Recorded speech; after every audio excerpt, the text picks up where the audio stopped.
नाज़रीन, सुबह सवेरे पाकिस्तान के साथ मैं हूं आपकी मेज़बान रमशा कंवल।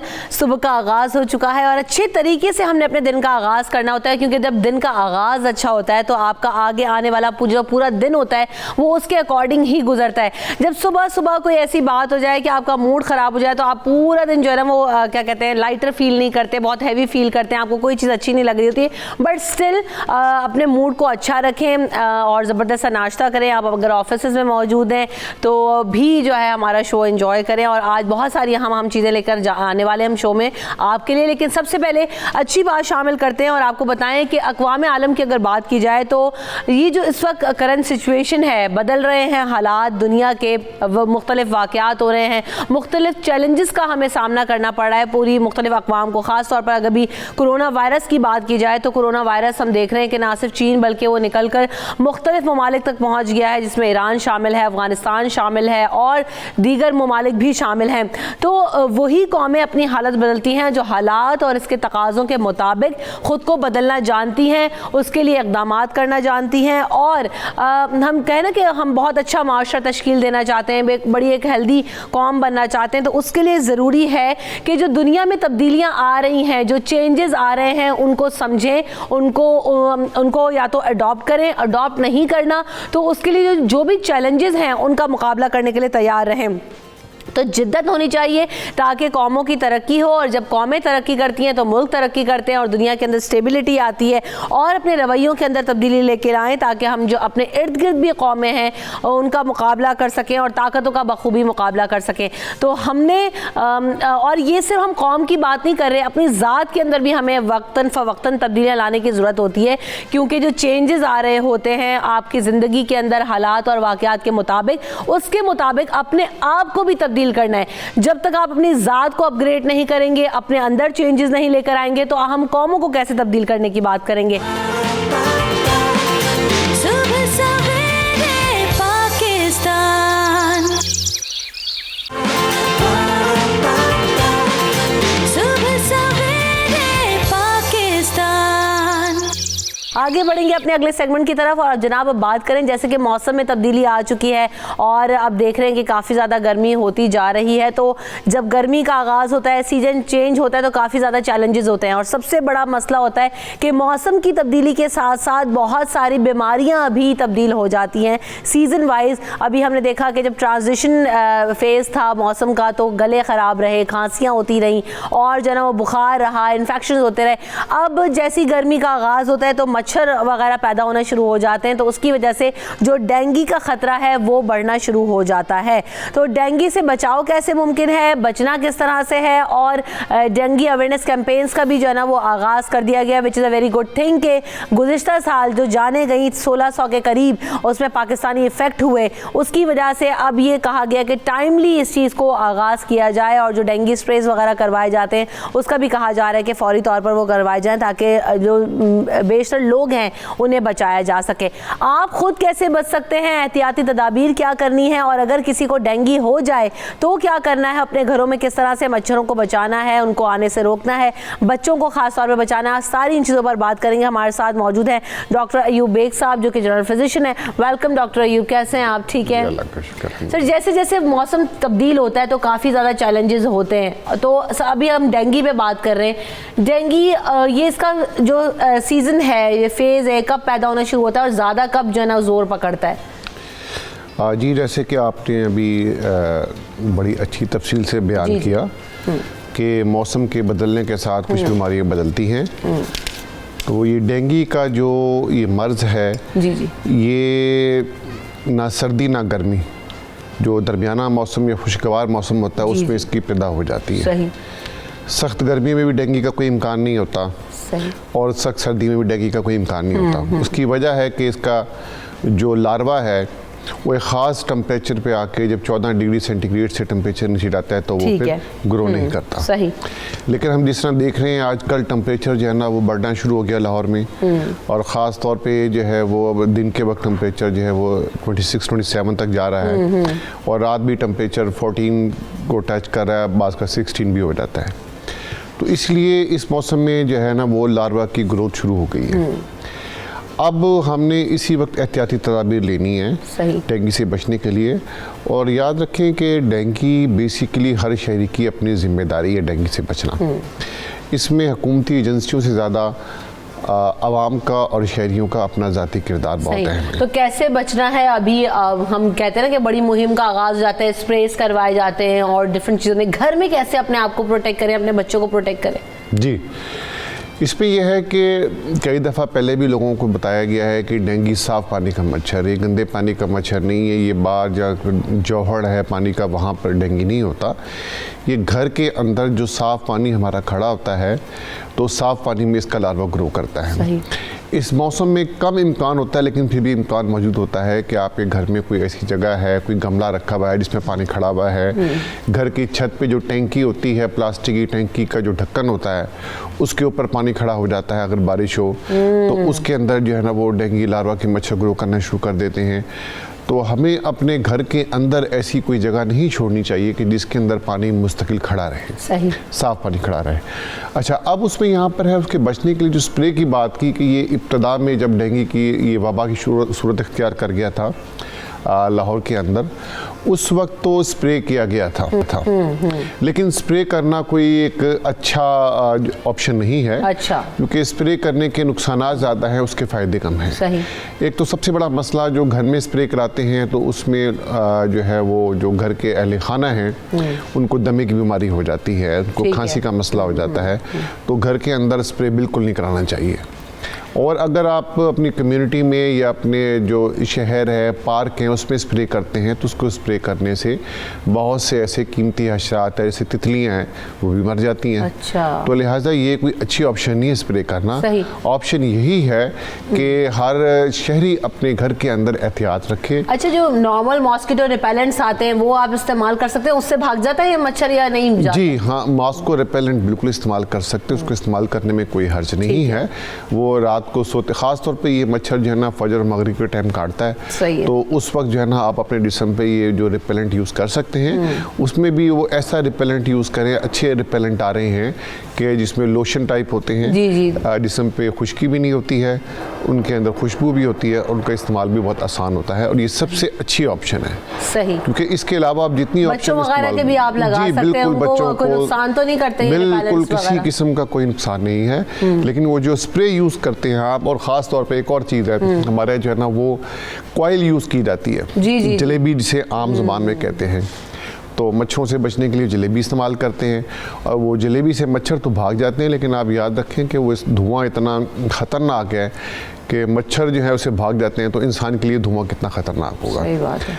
और हमारे पास मरीज़ आते हैं इस मौसम में, फिर वो दूसरा मर्ज़ जो है वो शुरू हो जाता है कि वो जो इस कॉइल यूज़ करते हैं या जलेबी यूज़ करते हैं, जलाते हैं या फिर स्प्रे करते हैं मच्छरों से बचने के लिए, तो उससे फिर वो दमे का मर्ज़ या खांसी शुरू हो जाती है। सही। और मरीज़ उसमें आके सही बात बताते नहीं हैं, बयान नहीं करते हैं कि हम वो कॉइल इस्तेमाल कर रहे हैं, और उनकी वो खांसी भी ठीक नहीं होती है। अच्छा, ये जो डेंगू बुखार है, किसी को एहतियाती तदाबीर तो हम डिस्कस कर ही रहे हैं, लेकिन अगर किसी को हो जाए तो फिर फौरी तौर पर क्या करना चाहिए? डॉक्टर के पास जाएं यकीनी तौर पर, और उसके अलावा क्या कर सकते हैं आप? कैसे बचाव मुमकिन है? जी, पहली बात तो ये है कि डेंगू बुखार हमें किस वक्त सोचना चाहिए कि डेंगू बुखार हो सकता है। ठीक है। तो उसमें एक तो ये दिन मखसूस है, अभी फ़िलहाल डेंगू बुखार शुरू नहीं होगा, थोड़ा सा 2 हफ्ते बाद या हफ्ते बाद जो है जब टेम्परेचर थोड़ा और बढ़ेगा तो फिर डेंगू बुखार का इम्कान होगा। ख़ास तौर पे जब बारिश हो जाएगी एक आधी, तो बारिश के बाद इसका इम्कान बढ़ जाएगा। सही। तो उसमें अगर आपको बुखार हो, और बुखार ऐसा हो कि उसमें नज़ला ज़ुकाम भी ना हो, गला ख़राब ना हो आपको, तो फिर आप महसूस करें आपको बुखार, और बहुत तेज़ बुखार इसमें आमतौर पर होता है, तो अगर वो बुखार हो तो फिर आपने जो है ना वो सोचना है कि आपको डेंगू बुखार हो सकता है। अब इसमें भी यह है कि डेंगू के असल में जो ज़्यादा बुखार तेज़ होता है या ज़्यादा ख़तरनाक होता है वो दूसरा अटैक होता है डेंगू का। सही। पहला अटैक जो डेंगू का होता है वो हल्का फुल्का होता है, उसमें हल्का फुल्का बुखार होता है, मरीज़ को जिस्म टूटता है और उसके बाद में वो खुद ब खुद ही ठीक हो जाता है। वो इतना ख़तरनाक नहीं होता, लेकिन दोबारा जब मच्छर काटता है डेंगू का तो उससे जो दोबारा बुखार होता है वो थोड़ा जो है ना वो ख़तरनाक होता है, उसमें तेज़ बुखार होता है और मरीज़ की जो है ना इंतहाई जिस्म में नकाहत महसूस होती है उसमें। अच्छा, एक चीज़ ये भी है कि कहा जा रहा था कि पिछले दिनों डिस्कशन रही ये चीज़, हाँ कहीं देखी मैंने, पता नहीं सही है कि गलत है, कि एक दफ़ा होता है ज़िंदगी में बुखार, अगर किसी को एक दफ़ा डेंगू हो जाए तो दोबारा इफेक्ट नहीं कर सकता या नहीं होता। इसमें किस हद तक सदाकत है? जी, डेंगू का असल में जो डेंगू वो मच्छर नहीं करता, वो डेंगू के अंदर एक वायरस होता है और इसकी जो मादा होती है एडीज इजिप्टी की मच्छर की, उसको काटने से जो है वो ये डेंगू होता है। तो उस वायरस की 4 मुख्तलिफ किस्में हैं। तो उस सीज़न में आपको अगर जिस सीरोटाइप ने, जिस वायरस ने आपको काटा है, उससे आपको इम्यूनिटी पैदा हो जाती है, लेकिन वो सिर्फ उस सीज़न के लिए होती है, उस सीरोटाइप से। और अगर दूसरी सीरोटाइप का या दूसरी फैमिली का मच्छर आपको वायरस जो है अगर वो होगा, आपको डेंगू करेगा तो वो खतरनाक हो सकता है। तो लिहाजा इसे ऐसी कोई बात नहीं है कि एक दफ़ा डेंगू हो गया दोबारा नहीं होगा। अच्छा, सिम्टम्स क्या होते हैं डॉक्टर साहब, के पता चल जाए कि इसको नॉर्मल बुखार नहीं है, किसी भी बच्चे को या शख्स को नॉर्मल बुखार नहीं है, ये डेंगू बुखार ही है, किस तरह डिफ्रेंशिएट करते हैं, पता किस तरह चलता है, कंडीशंस क्या होती हैं? देखिए, इसमें जो है वो पाकिस्तान में जो है वो डैग बनाया गया है। उन्होंने तमाम जो है वो सीनियर डॉक्टर जो थे, माहिर थे, उन्होंने बैठ के इस पे बड़ी गौर व खौज़ किया। गौर व खौज़ करने के बाद में उन्होंने इसका एक क्राइटेरिया मुरतब किया है कि ऐसा मरीज़ जिसको ख़ास मौसम ये जो होता है हमारा, इसमें ना सर्दी है ना गर्मी है, इस मौसम के अंदर अगर उसको बहुत तेज़ बुखार हो रहा है सही, और बुखार का दौरानिया कम से कम 3 दिन से ज़्यादा है और 10 दिन से कम है, 3 दिन से ज़्यादा और 10 दिन से कम है, बुखार बहुत तेज़ हो रहा है, बुखार के साथ उसको शदीद किस्म का सर में दर्द है और सर में दर्द भी जो है वो आँखों के हमारे पीछे जो है इसे कहते हैं वो शदीद दर्द है, और मरीज़ को शदीद उल्टियाँ आ रही हैं और उल्टियाँ ऐसी हैं कि जो किसी दवाई से ठीक नहीं हो रही, और फिर इसके साथ उसके जिस्म में अगर कोई निशान पड़ रहे हैं, सुरख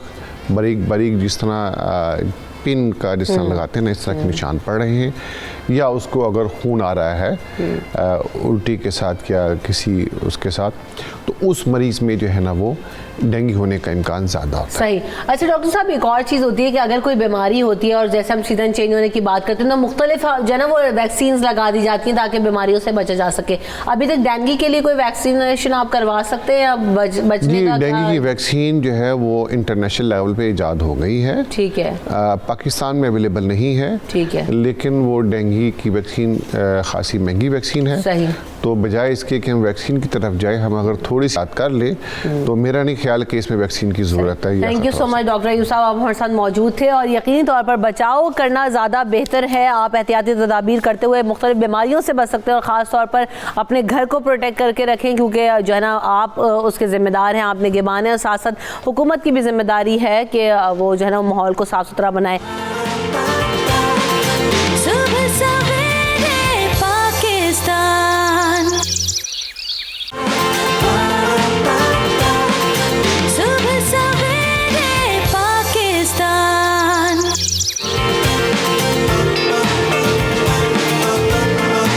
जनाब, आज बात होने जा रही है, हम कहते हैं ना कि दूध खालिस नहीं है, दही खालिस नहीं है, चीनी खालिस नहीं है, जो है आजकल तो सब्जियां भी खालिस नहीं आ रही, क्या गोश्त भी प्योर है। तो हम ये सारी चीज़ों पर बात करते हैं, लेकिन साथ साथ हम इस पहलू को तो टच करेंगे ही, लेकिन इस पर भी बात करेंगे सबसे ज़्यादा कि ये जो हमारे रिश्ते हैं क्या वो खालिस हैं। क्योंकि जब हम बात करते हैं बहन भाई की, दोस्तों की मोहब्बत की, माँ बाप की मोहब्बत की, शौहर और बीवी की मोहब्बत की, बच्चों और माँ बाप की मोहब्बत की, तो ये सारी चीज़ें, ये वो सारे ऐसे रिश्ते हैं जिनमें हम देखते हैं कि अब जितनी प्योरनेस थी, जितना खुलूस का जो वर्ड है ना वो इस्तेमाल किया जाता था कि खुलूस और मोहब्बत के साथ मिला करते थे रिश्तेदार, आपके अहबाब, आपके दोस्त, तो क्या वो खुलूस कम होता जा रहा है, उसकी एग्जिस्टेंस कम होती जा रही है, वजह क्या है इसके पीछे?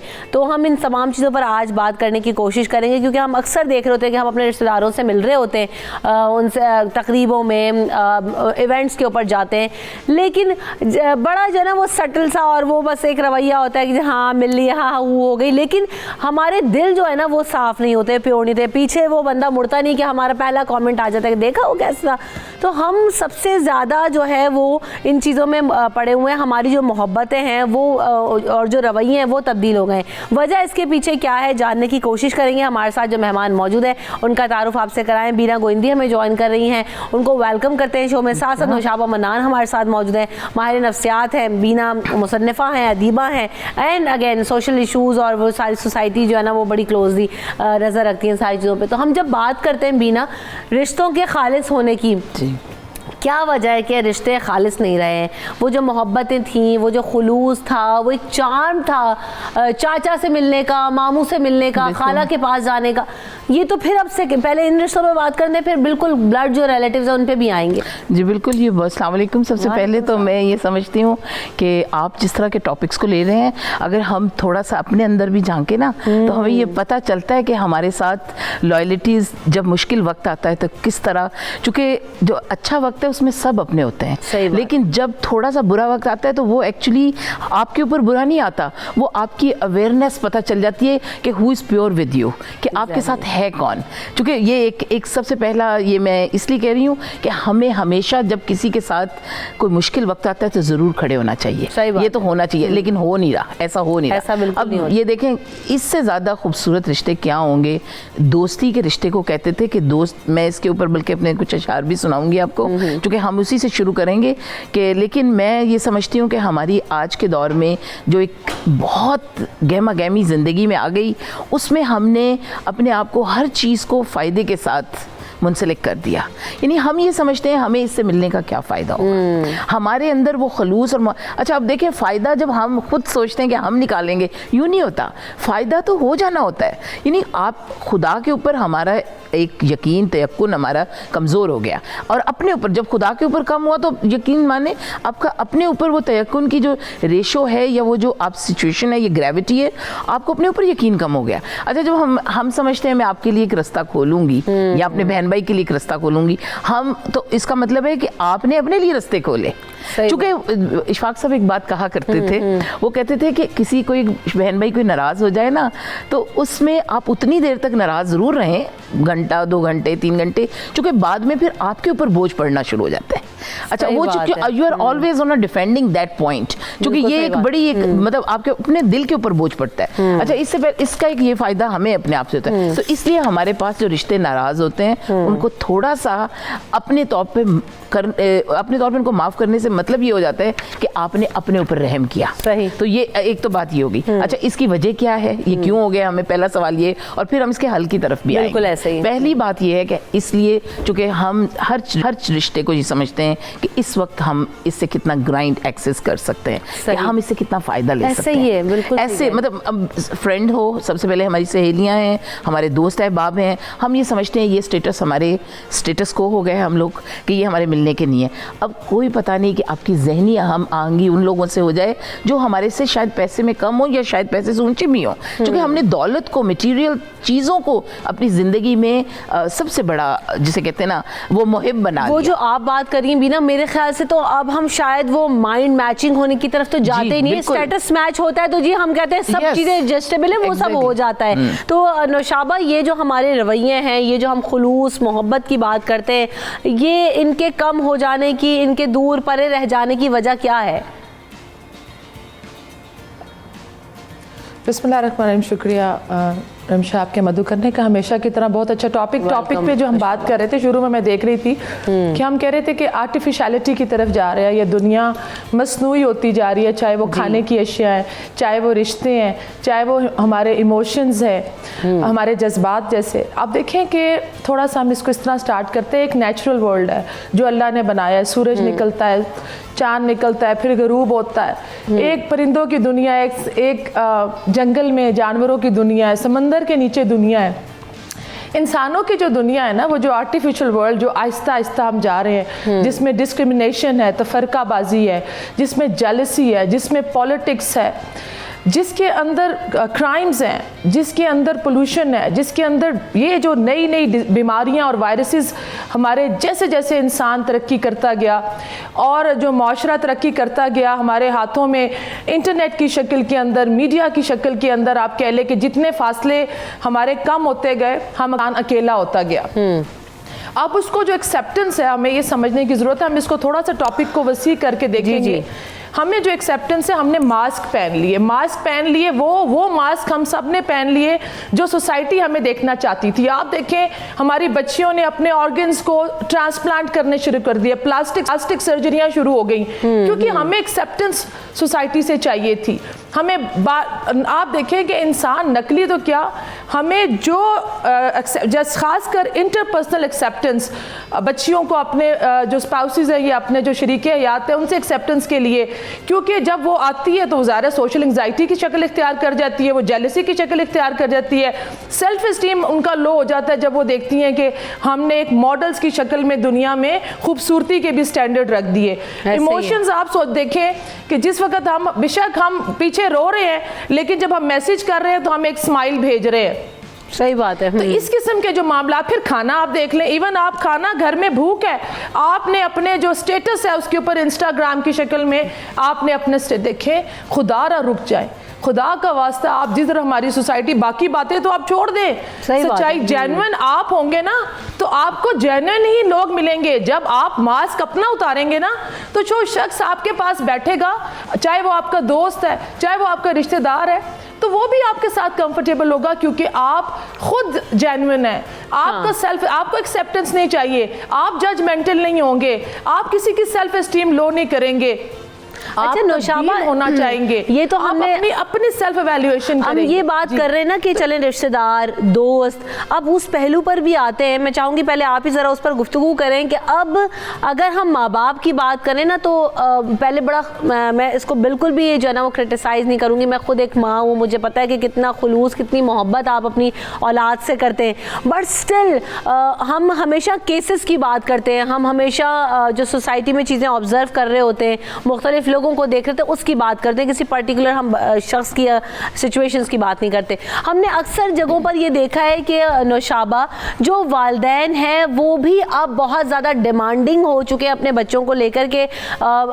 वो कहीं ना कहीं, मैं किस तरह कहूँ कि वो एलिमेंट शायद मिस हो रहा है कि बेलॉस मोहब्बत वाला, कि नहीं अब you have to give back, हमने तुम पर इतना लगाया, अब तुम्हारा वक्त है कि तुम वापस करो, वो सारी चीज़ें। तो ये सोच, ये फिर हम जब प्योर होने की बात करते हैं, पुरखुलूस होने की बात करते हैं, तो आप समझते हैं कि वो जो है ना, मैं बिल्कुल इससे डिनाई नहीं करूंगी कि बच्चे माँ बाप की इज्जत ना करें, माँ बाप को पे ऑफ ना करें, मैं बिल्कुल भी इसको ना वो नेगेटिव उसमें नहीं ले जा रही हूँ, बट मैं उस फैक्टर को डिस्कस करना चाह रही हूँ, वेरी फाइन लाइन। नौशाबा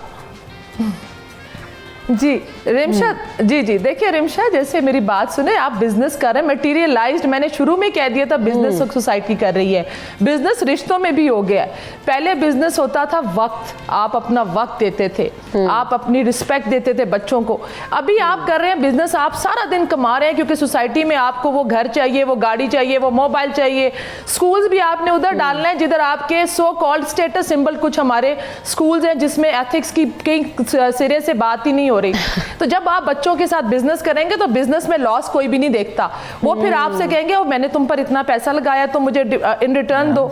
जब आप वक्त नहीं देते औलाद को, और फिर देखिए कि ये वाली तो बात, बच्चे भी फिर वो इन रिटर्न वही सब कर रहे हैं। जब आप पहले जो स्टैंडर्ड्स थे, आप देखिए सबसे पहली बात, जब बच्चा आपको आवाज़ दे, माँ बाप को बुलाए, सवाल करता है, बच्चे का दिमाग बन रहा होता है, जिस वक्त उसकी अर्ली टाइम स्टेज होती है 13 साल तक, जब वो ब्रेन डेवलप रीजनिंग कर रहा होता है एनवायरनमेंट से, जब वो माँ बाप से पहले सवाल करता था, अब गूगल उसकी माँ है, उसको क्या ज़रूरत पड़ी है, माँ बाप तो है ही नहीं, वो गूगल को करेगा जो सवाल उसके दिमाग में आएगा। तो जो इमोशनल अटैचमेंट है ना रिमशा, वो ख़त्म हो गई है।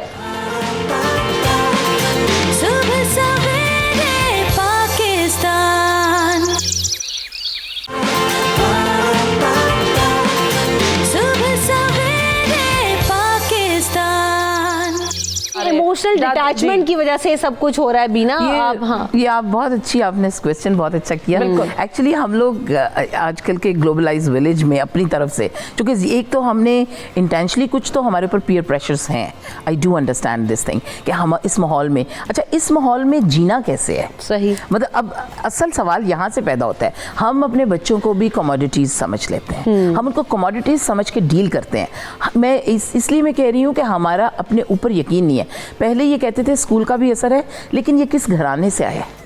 अच्छा वो घराना, वो मोहब्बत शफकत वो घर से मिलती थी। अच्छा अब वो जब जिस घर से आया है वो समझा जाता था। अब ये है कि यानी हम खुद अपने आप को कहते हैं वी डोंट ओन इट, यानी हम अपने बहन भाइयों को भी ऑन नहीं करते हम अपने। और फिर मज़े की बात है, सॉरी टू से, ये आपने बहुत अच्छी बात की, क्योंकि बीइंग, मैं वालदा की पेडिसल पे बैठ के ही सोचती हूँ, मैं एज अ औलाद के हिस्से में नहीं सोचती। मैं भी अपने तौर पे बाज़ दफ़ा मेरे जहन में भी आता है कौन सा बच्चा जो है वो हमारे लिए ज़्यादा हेल्पफुल होगा, तो हम उसकी तरफ उनका ज़्यादा स्लैंट होता है, पेरेंट्स का भी। तो we don't have to do this discrimination with our kids also, क्योंकि जो बच्चा वीक है हमें उसके साथ ज़्यादा स्ट्रेंथ दिखानी चाहिए। जबकि हम एक ही बच्चों, ये बात बिल्कुल आपकी दुरुस्त है, बीइंग अ मदर मैं बात कर रही हूँ, not being a daughter, you know, keep in mind this thing कि जब मैं एक माँ हूँ तो मैं ये समझती हूँ अच्छा इस बच्चे से तो मुझे ज़्यादा फ़ायदा होगा, ये मेरे पाँव भी दबा देता है, ये बड़ा भी हो रहा है, ये पैसे भी बहुत कमाएगा, और ये ठीक है। हमें अपने बुजुर्गों को, हमें उसके अंदर इखलाकी कदर पैदा करनी चाहिए, ना कि हमें ये सोचना चाहिए कि वो हम पे तरस खाए, हमसे मोहब्बत करे, हमारे से रिस्पेक्ट करे, चूँकि हमारे वो भी जैसे एथिक्स की बात करें, मॉरल एथिक्स और मॉरल वैल्यूज़ का हमारी बॉडी के अंदर इननेट होना चाहिए। You know like it should be a part of our culture, it should be a part of our society. जहनी जहन एक अपने अंदर का भी कल्चर है। जब हम बात करते हैं ना, ये अनुशामा ने भी कही, अभी हम भी यही डिस्कस कर रहे हैं कि हमारी इमोशनल अटैचमेंट उसी चीज़ के साथ या उसी औलाद के साथ, दोस्त के साथ, अहबाब, रिश्तेदार, खाला मामू फूफा के साथ उसी वजह से ज़्यादा है कि जब हम उसका स्टेटस देख रहे हैं, मैच कर रहा है या नहीं कर रहा।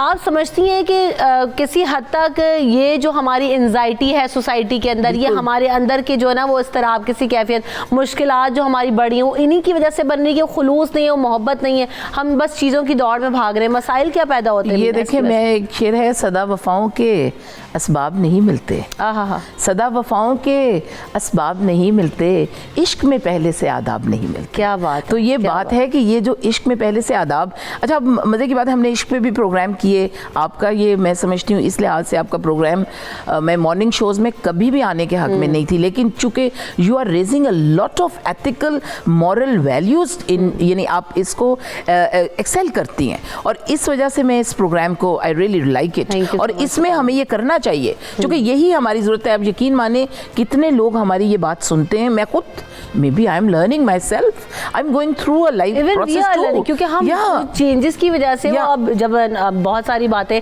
ऐसी होती हैं, नौशाबा करती हैं, तो हम सोचते हैं कि नहीं यार ये चीज़ इन्होंने करेक्ट की, ये हम कुछ और सोच रहे थे, लेकिन इसका पर्सपेक्टिव तो कुछ और ही है। तो नौशाबा जब हम बात करते हैं तो आप समझते हैं कि जो ये जो टेंशन का माहौल है, ये हम कहते हैं ना कि जनाब ये इतनी मुश्किलात है, जो है ना वो अच्छा नहीं लगता, घर जाके भी रिलैक्स नहीं होते, तो इसकी वजह ये है कि वो जो प्योर एलिमेंट है, वो जो खुलूस है, वो जो सुकून है, वो ख़त्म होता जा रहा है। देखिए, इंसान की बेसिक नेसेसिटी जो इंसान की जिबिल्लत में है ना, उसको अपनी लाइफ इन्वायरमेंट में सिक्योरिटी, लाइफ थ्रेट नहीं होना चाहिए। उसके बाद जो उसकी हंगर ड्राइव है, उसकी जो उसकी थर्स्ट ड्राइव है, उसके बाद उसको प्राइमरी ग्रुप या लव एंड अफेक्शन चाहिए। जब तक वो ये नहीं जाएगा तो वो इकबाल की खुदी और मैस्लो की सेल्फ एक्चुअलाइजेशन, वो सेल्फ कॉन्सेप्ट क्लियर ही नहीं होगा उसको, क्योंकि वो मोहब्बत, वो वार्मथ उसकी प्राइमरी ग्रुप, उसकी माँ बाप या उसके दोस्त बाप वो उसको दे रहे होते हैं। ये सीढ़ियाँ हैं जिसमें इंसान अपने एस्थेटिक्स तक पहुँचता है, जिसको इकबाल ने खुद ही का कॉन्सेप्ट दिया था। इस्लाम एक वाहिद रिलीजन है जिसके अंदर बर्दाश्त का एलिमेंट है, जिसमें रोजे का एलिमेंट है, जिसमें सब्र का एलिमेंट है, जो कि आप रख के भी अपनी खुदी तक, अपनी जो अपनी ज़ात तक, अपनी ज़ात को पहचान सकते हैं। भाई अब अपनी ज़ात पहचानेंगे कैसे? आपकी पहचान तो वो मास्क है, वो ओवरलोडेड मेकअप, वो ओवरलोडेड आपके जो आपने मास्क पहने हुए हैं, आपके ब्रांड्स। आप देखिए सोसाइटी के अंदर जितना जा रहे हैं वो ब्रांड्स की जो एक दौड़ पे हम जा रहे हैं कि हमारी जो पहचान है वो, आपने ये पूछा जाता है कि आपने किस डिजाइनर के कपड़े पहने हुए हैं, आपके हाथ में अच्छा मोबाइल नहीं तो लोग आपको इज्जत नहीं देंगे, रिस्पेक्ट का जो एलिमेंट है ना रिमशा, वो भी तो हमारा मटेरियल के साथ अटैच हो गया। तो प्लीज एक दफा ये जरूर कोशिश करें, हम इसके हल के ऊपर बात करते हैं। बिल्कुल आते हैं, अब जरा हल की तरफ बढ़ते हैं, इसको हल कैसे करें। कॉलर पहले शामिल करते हैं, अब्बास हमें ज्वाइन करें। अस्सलाम वालेकुम अब्बास, कैसे हैं आप, क्या सवाल करना चाहते हैं? वालेकुम अस्सलाम। रिश्मा कैसी है आप, ठीक है? बिल्कुल ठीक हूँ, रमशा मेरा नाम है, अब्बास क्या कहेंगे? आज आपका बड़ा प्यारा टॉपिक है। मैं शुक्रिया। नौशाबा के साथ एग्री करूंगा कि हम लोगों ने मास्क जो पहनी हुई है इसमें कोई शक नहीं है, ऐसा ही है। मैंने ये जो प्रैक्टिकल है मेरा, मैं देहात से लेके पाकिस्तान के कोने कोने में गया हूँ, सब कुछ कोई चीज खालिस नहीं है। पहले देहातों में भी मिलती थी, आपको वो भी नहीं मिलती। सही कह रहे हैं, बिल्कुल। सिर्फ झूठी अनाज की वजह से। हमें पैसा चाहिए, हमें रिस्पेक्ट नहीं चाहिए, हमें रिश्ते चाहिए, हमें मेकअप चाहिए, असल छुपा देते हैं हम, नकल हम सामने ले आते हैं। बिल्कुल ऐसे हमने अपना असल जो है ना वो जाहिर नहीं किया हुआ। बिल्कुल ठीक, बहुत शुक्रिया अब्बास हमारे साथ मौजूद थे, और बिल्कुल जो बात अभी नौशाबा करी है, और हमें याहया भी ज्वाइन करें। अस्सलाम वालेकुम याहया। सलाम, कैसी हैं रमशा आप? अल्हम्दुलिल्लाह, आप कैसे हैं याहया? बस अल्लाह का शुक्र है। एक अगर सरवत को मेरा जरूर सलाम पहुंचाइएगा। पहले तो आपके दोनों मेहमानों को सलाम हो, और यकीन करें कि मैं तो इतना तवज्जो से सुनता हूं, और काश के हमारी नौजवान नस्ल भी इन लोगों को सुन सके, कुछ गाइडलाइन ले सके। एक्चुअली बात आपने इतना ये इंपॉर्टेंट इशू इस वक्त था कि अपने रिश्तों में लोगों ने जिस तरह चीजों में मिलावट है ना, दूध में पानी और इस तरह की मिलावट, तो रिश्तों में मिलावट हो गई है, क्योंकि हमने अपनी प्रायोरिटीज चेंज कर ली। जब हम मटीरियलिस्टिक हो जाते हैं तो हम रिश्तों की कुर्बानियां दे देते हैं, लेकिन रिश्तों के लिए कुर्बानियां देने के लिए हम तैयार नहीं होते हैं। देखिए, पहले ये होता था कि जब बड़े होते तो उनको बड़ा माना जाता था, और अपने बच्चों को सिखाया जाता कि आपका चचा, आपका मामू आपके बाप के बराबर है, यानी उनका भी दर्जा वही होता था। लेकिन आज के दौर के अंदर, ये पड़ोसी भी, लेकिन आज के अंदर क्योंकि हमने चीजों को इतना इंपॉर्टेंस दे दी कि हम अपनी उस तगोदों में सब रिश्तों को ढूंढ डालते हैं। अब मसला ये है कि देखिए, मैं अगर मैं अपने बच्चों को ये पास ऑन नहीं करूंगा तो मेरे बच्चे कैसे फॉलो करें? हम शिकायत करते हैं ना, जब मैं अपने बहन भाइयों से अच्छा सलूक नहीं करूंगा तो मेरे बच्चे क्या सीखेंगे? वो शेयरिंग का कॉन्सेप्ट ही नहीं होगा उनके पास। तो हम सबको चाहिए अपने घरों में चेंज रहा है। मेरा सवाल इन लोगों से यही है कि देखिए, हम अगर आज हमारा फैमिली सिस्टम टूट रहा है क्योंकि रिश्तों में हमने मिलावट कर दी है, इसको रिवाइवल करने के लिए एटलीस्ट हम अपने तौर पे तो कोशिश कर रहे हैं। आपको बुनियादी 3 चीजें बताइए जो मैं अपने घर में, हम अपने घरों में कर लें ताकि रिश्ते करीब हो जाए। ठीक है, सही है। सो स्टार्टिंग विद नौशाबा, आप याहया ने बड़ी प्रिसाइज बात की कि हम कैसे हल की तरफ बढ़ सकते हैं, और कौन सी ऐसी 3 चीजें जो है ना वो चाहते हैं कि आप उन्हें टिप दे दें हम। और ऑलरेडी जब याहया बात कर रहे थे तो मैंने कहा कौन जो है ना वो नौशाबा से डिसएग्री कर सकता है। बात इतनी जो है ना वो करती हैं कि नहीं, वैलिड बात होती है कि यार हम जिस सोसाइटी में रह रहे हैं बड़ा जो है मैटर करती है। रिमशा, हम सबको ना एक चीज़ ज़रूर, 1-2 बातें, मैं याया की बात तक भी आती हूँ, 1-2 याया साहब की एक चीज़, 2-3 चीज़ें हमें देखना, फेमस होने का, हमें पॉपुलर होने का बहुत ज़्यादा शौक है। फिर अफसोस की बात यह है कि हमारे साथ एक हमारा दोस्त, हमारा बहन भाई हमें अपना दुख बता रहा है, हम उसको दुख को नहीं सुन रहेंगे, हम अपने फ़ोन के अंदर फेसबुक में या हमारे जो दुनिया में हो रहे हैं मामलात, उनकी तरफ हमारी तवज्जो ज़्यादा है। करीब की तरफ हमने देखना जो है वो हमने बिल्कुल ही छोड़ दिया। तो सबसे पहले जैसे इन्होंने कहा, रुकने के लिए, तो जेन्युइन होने के लिए दुनिया से अगर आप जो चीज़, आप एक चीज़ याद रखें, जो चीज़ आप सोसाइटी से मांग रहे होते हैं ना, सबसे पहले वो आपको सोसाइटी को देनी होती है। तब्दीली का जो अमल दखल है वो किसी से नहीं कि आप मांगेंगे, नहीं, वो आपको खुद देनी है, आपको एग्जाम्पल सेट करनी है, आपको रोल मॉडलिंग करनी है। तो अपने बच्चों के लिए भी खासकर मैं कहूँगी पेरेंट्स को कि आप उनकी रूह के ऊपर काम करें। देखिए, माइंड, बॉडी एंड रूह, हमारे बच्चे कंफ्यूजन का शिकार हैं। उनके पास सबसे ज़्यादा एक तो हमारी कल्चर, नॉर्म, रिलीजियस जो हमारी वैल्यूज़ हैं, वो हमारी इस खित्ते की खूबसूरती थी जिसके ऊपर अमल दखल रहा। वो देखे ना, रूह में रूहानियत नहीं रही है, जिसकी वजह से जब रूह में रूहानियत होगी ना तो ये सारे मसाइल बहुत आसानी से एड्रेस होंगे। जी, बीना कह रही थी कुछ 3 बातों के ऊपर मैं वापस इसको ले आऊंगी। एक तो चले क्विकली कर लीजिएगा जी नौशाबा। 3 बातें जी, उसके अंदर से सबसे पहली बात है, आप रुक जाएं, अपने बच्चों को इज्जत और रिस्पेक्ट दें, उनको वैल्यूज दें, उनकी रूह के ऊपर काम करें। पैसा लगाने से कम उनके ऊपर आप ये उनको, अगर उनको दे भी रहे हैं आप आसाइशें, तो उनकी नजर में मिट्टी की और सोने की जो वैल्यू है वो एक बराबर कर दें। लोगों को स्टेटस से वो रिकॉग्नाइज ना करें, उसके लिए खाने की टेबल पे उनके साथ बैठे आप। तो मेरे ख्याल में ये चीजें बहुत वक्त दें। मैं समझती हूँ कि ये बहुत याया ने बड़ी अच्छी बात की कि we have to come to the point direct. क्योंकि जब तक हम स्ट्रेट फॉरवर्ड नहीं होंगे इन रिश्तों में, इन बातों में, यानी हमें सबसे पहले ये चीज़ जो माफ़ी है ना, हमें टॉलरेंस लेवल, अपने अंदर टॉलरेंस लेवल पैदा करनी चाहिए दूसरों के लिए, कि हमने कोई अगर हमारी नापसंदीदगी की बात कर रहा है, मुझे आपकी बात नहीं पसंद आ रही, तो मैं उसके साथ बहस ना करूं, बल्कि उसको उसका टाइम है, लेट हर और हिम टू टॉक।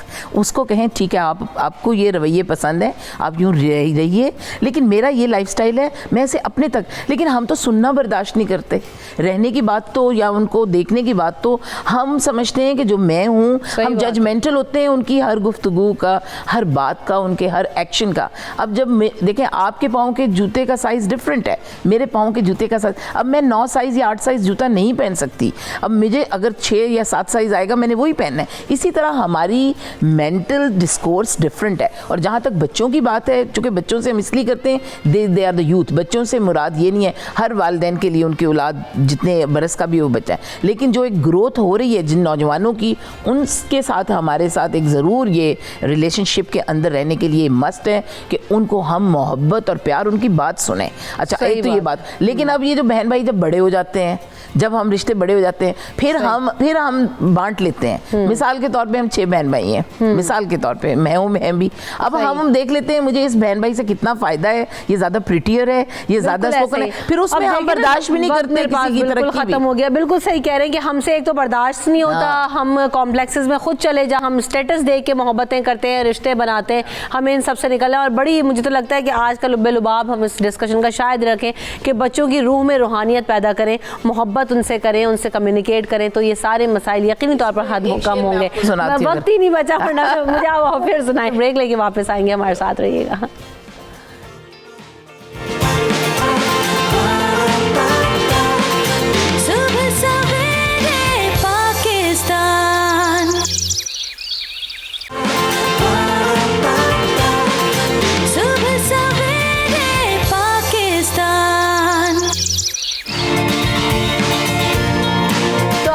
बताएंगे कि आखिरकार ये कोलेजन है क्या। और हम कहते हैं ना कि जनाब एजिंग हो रही है और जो रिंकल्स पड़ रहे हैं, जो है ना वो चेहरा मुरझा रहा है, हाथों में हम देख रहे होते हैं कि जो है ना वो झुर्रियाँ पड़ना शुरू, झुर्रियाँ ही कहेंगे ना, हाथों में जो रिंकल्स हो जाते हैं और सुकड़ने लग जाती है, स्किन लटक रही होती है स्किन, तो वो साइन ऑफ एजिंग होते हैं।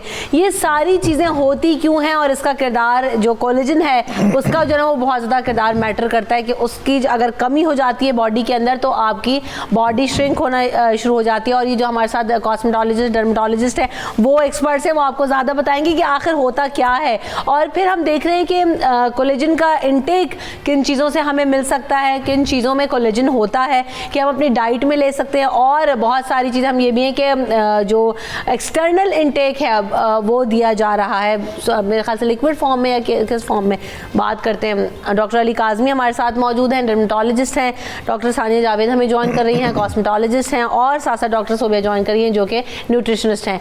Welcome everybody on the show. सबसे पहले अली साहब हम ये जानना चाहेंगे कि भाई ये कोलेजन है क्या, हाउ डज इट वर्क, और ये आपकी एजिंग को प्रिवेंट और इसके स्किन के अलावा भी काम करता है या सिर्फ स्किन के लिए इंपॉर्टेंट होता है? ऐसे कि ये लफ्ज़ कोलेजन जो है ये बहुत ज़्यादा बोला जाता है मगर लोगों को यूजुअली पता नहीं है क्या चीज़ है। जी, सबसे पहले मैं बता दूंगा कोलेजन चीज़ क्या है। आप एक इमारत बिल्डिंग खड़ी करते हैं, मकान बनाते हैं, तो उस मकान के लिए आप मकान ऐसे नहीं बन जाता, उसके लिए दीवारें होती हैं और दीवारों के साथ पिलर्स खड़े किए जाते हैं। जब दीवार पिलर फिर एक बिल्डिंग का स्ट्रक्चर आता है। आप समझ लें कोलेजन भी हमारा वही वाला काम है हमारी स्किन के अंदर, जो दीवार और वो आता है। और उसके साथ उस बिल्डिंग के अंदर आप ये जो दीवारें खड़ी कर रहे हैं उसमें सीमेंट और रेत का इस्तेमाल करते हैं, उसको स्ट्रेंथ देने के लिए वो एक हाइलुरोनिक एसिड आता है। ये अलग चीज़ है। ये दोनों चीज़ें लोगों को ज़हन में समझते हैं कि ये एक चीज़ है।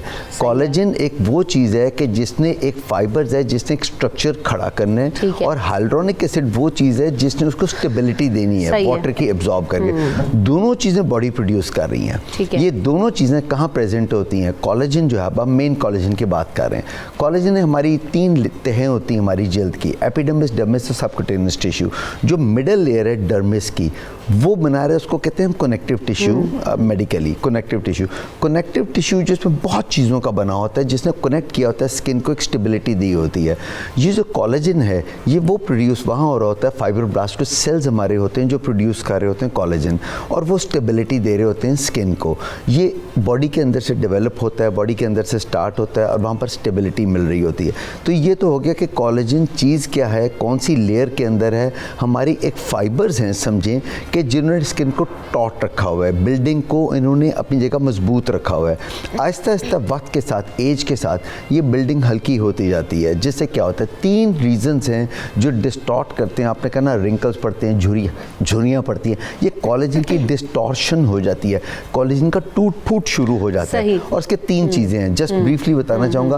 पहली चीज़ होती है जो जेनेटिक्स में आता है, आपका जेनेटिकली कोलेजन की डिस्टॉर्शन आती है, जेनेटिकली एजिंग आती है। कई लोग 30 पे रिंकल आते हैं, कईयों को 60 पे भी नहीं आते, आप देखें।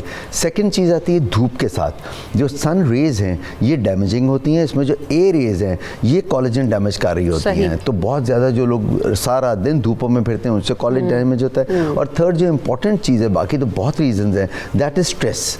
कभी आप नोट करें, स्ट्रेस इज दैट थिंग कि जो बिल्कुल आपकी स्किन को कहते हैं ना मुरझा देता है, आपकी स्किन पे रिंकल्स आ जाएंगे, बहुत ओवर स्ट्रेस्ड उस चीज़ के अंदर, देन योर हैबिट्स आती हैं उसके अंदर। और वो देखिए ना कहते हैं ना कि अगर कोई शख्स ऐसे ही हर वक्त रखता है अपने अंदर कि ये रिंकल्स पड़ जाते हैं, यहाँ पे पड़ जाते हैं, तो वो आपको वो रिलैक्स रखना चाहिए अपने जो फेशियल टिश्यूज हैं उनको भी। अच्छा, जब हम बात ये करते हैं ना सानिया के, जैसे कि डॉक्टर साहब ने भी बताया बड़ी खूबसूरती से, ये कोई पर्टिकुलर एज है जिसमें जाके कोलेजन नेचुरली ख़त्म होना या कम होना शुरू हो जाता है, या ये जो फैक्टर्स जिनको हम डिस्कस कर रहे हैं यंग एज में भी जो है ना वो काफ़ी ज़्यादा आपको इफेक्ट कर सकते हैं?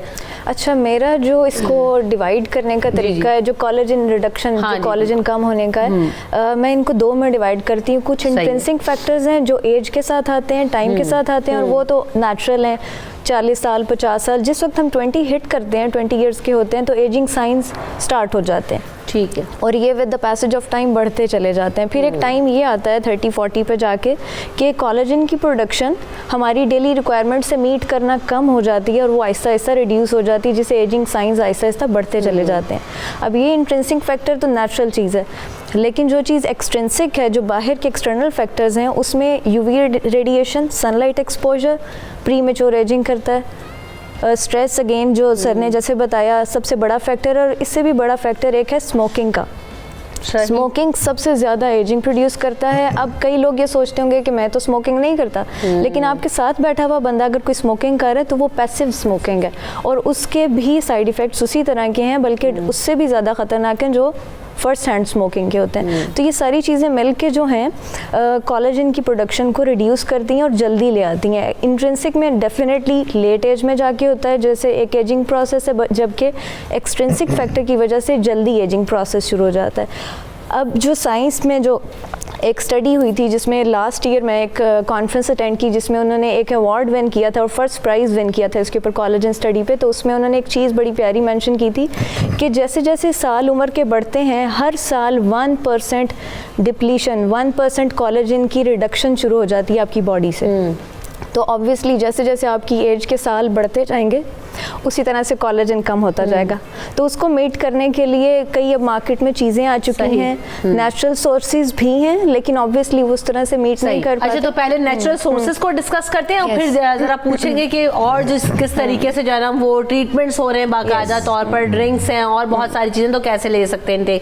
तो बताइएगा सोबिया कि किन चीज़ों में हमें नेचुरली कोलेजन मिल सकता है और जो है ना वो आपकी बॉडी में आप इसको बेहतर कर सकते हैं।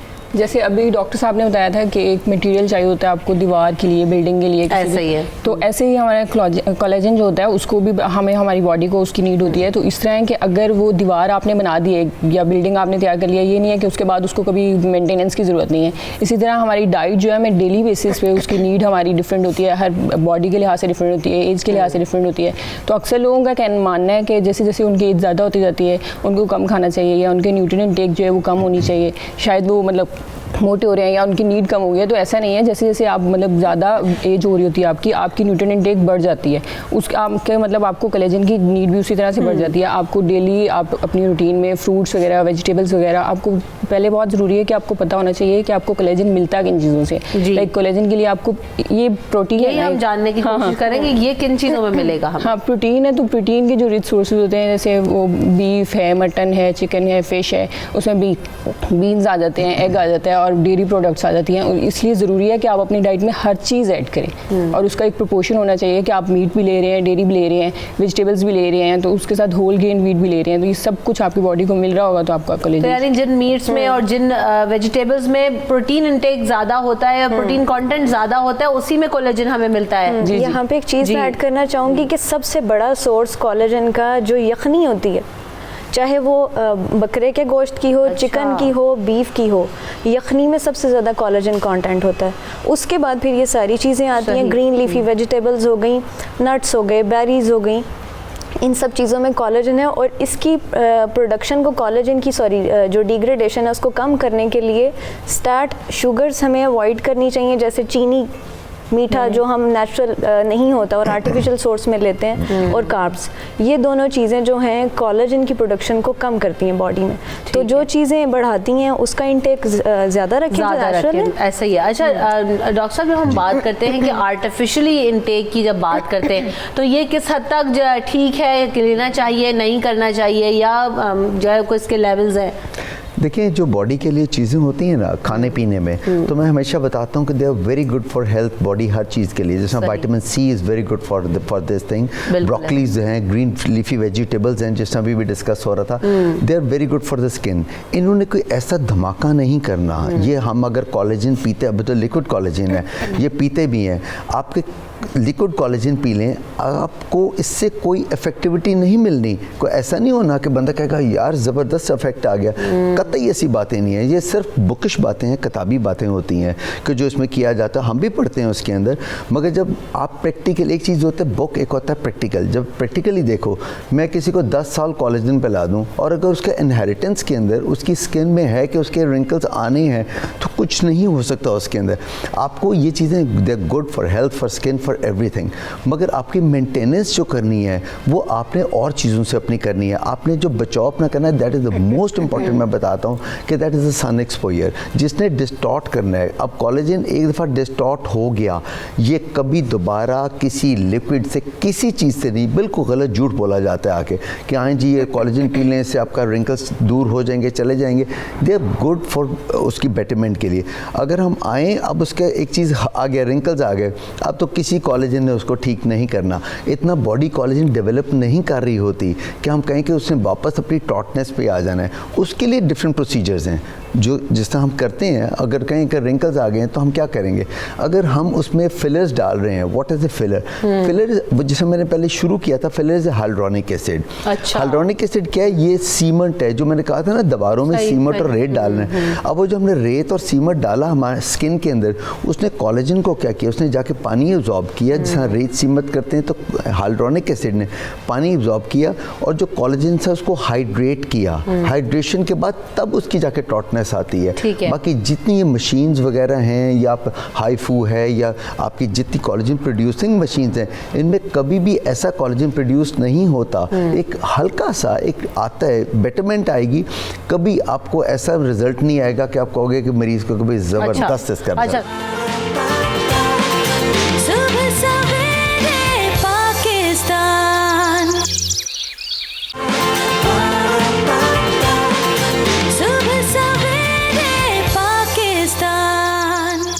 और चीज़ है सोबिया कि ये जो बात करें, डॉक्टर साहब ने भी कहा अभी मौसम भी थोड़ा चेंज हो रहा है, और हम अगर स्किन की बात करें तो स्किन को बेहतर रखने के लिए, अच्छी रखने के लिए, फ्रेश इस मौसम में रखने के लिए जो है ना, वो कौन सी हम डाइट कर सकते हैं, या जो है किन चीज़ों को ऐड करें अपनी डाइट में इस मौसम? अभी जैसे सर्दियाँ ख़त्म हो रही हैं तो हमें चाहिए था सर्दियों में, और सर्दियाँ जाने से पहले पहले हम फिश से बहुत फ़ायदा उठा सकते हैं। इसके अलावा बोन ब्रोथ जो है, मतलब जैसे वो जिसको हम बोंग पाए कहते हैं, बहुत शौक से खाए जाते हैं, लाहौरी तो बहुत शौक से खाते हैं वैसे भी। इसको हम नाश्ते में ले सकते हैं या लंच में ले सकते हैं, ताकि मतलब इसको डाइजेशन के लिए टाइम चाहिए होता है, तो इसलिए मैं प्रेफर करती हूँ कि आप या तो नाश्ते में लें या फिर लंच में।